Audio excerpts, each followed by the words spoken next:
Olá a todos! Hoje iremos retratar um pouco sobre Michel Foucault, um grande filósofo francês nascido em 1926 na pacata cidade de Poitiers, localizada ao centro-oeste da França, às margens do rio Clain. A cidade foi cenário de diversos fragmentos da história e deu origem a grandes sementes, pensantes e entusiastas de diversos esportes, como o escritor Jean-Pierre Tourlet, o desenhista Sil Pedrosa, o patinador Brian Joubert e o automobilista Simon Pagenaud. O pai de Foucault era um cirurgião renomado, lecionava na faculdade de medicina local e dirigia uma clínica bem-sucedida. O jovem Foucault, desde cedo, recusou-se a seguir a tradição familiar, negando a medicina. Sua vida foi marcada pela genialidade filosófica e também pelas extravagâncias, como suas experiências no sanatório, o uso de drogas diversas, a bebida excessiva e as tentativas de suicídio. Os dois maiores amores de sua vida foram um compositor chamado Barrequet e Daniel Defert, filósofo e ativista político, que permaneceu ao lado de Foucault por quase 20 anos, numa relação aberta. Especialmente depois de lecionar na Universidade da Tunísia, Foucault tornou-se ativo politicamente, chegando a entrar no Partido Comunista Francês, o PCF.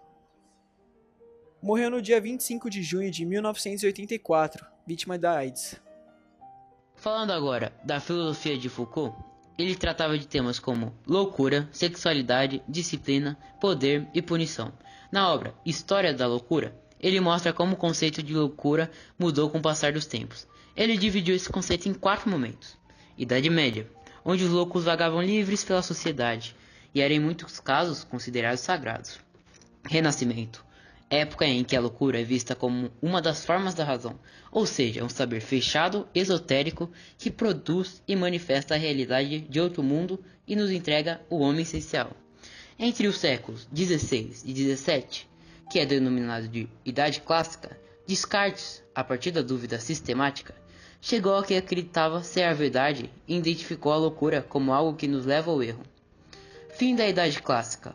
Loucura é tratada como uma doença, onde cria-se o mito de que há um homem normal anterior à doença, e em contrapartida define-se o louco como um doente, que estaria distante da normalidade. Sendo assim, Foucault mostrou que o médico só poderia atuar na loucura devido a mudanças filosóficas no fim do século XVII. Agora, tratando-se sobre punição e poder, retratado em sua obra Vigiar e Punir, Histórias da Violência nas Prisões, o objetivo do livro era pensar na tecnologia do poder, que surgiu no século XVIII.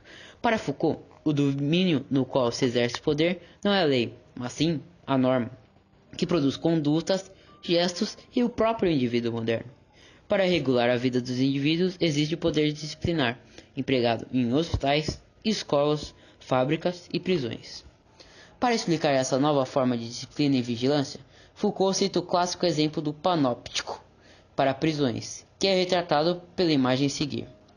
O efeito do panóptico é criar a aparente onipresença do inspetor na mente dos ocupantes, conforme descrito na fala de Foucault.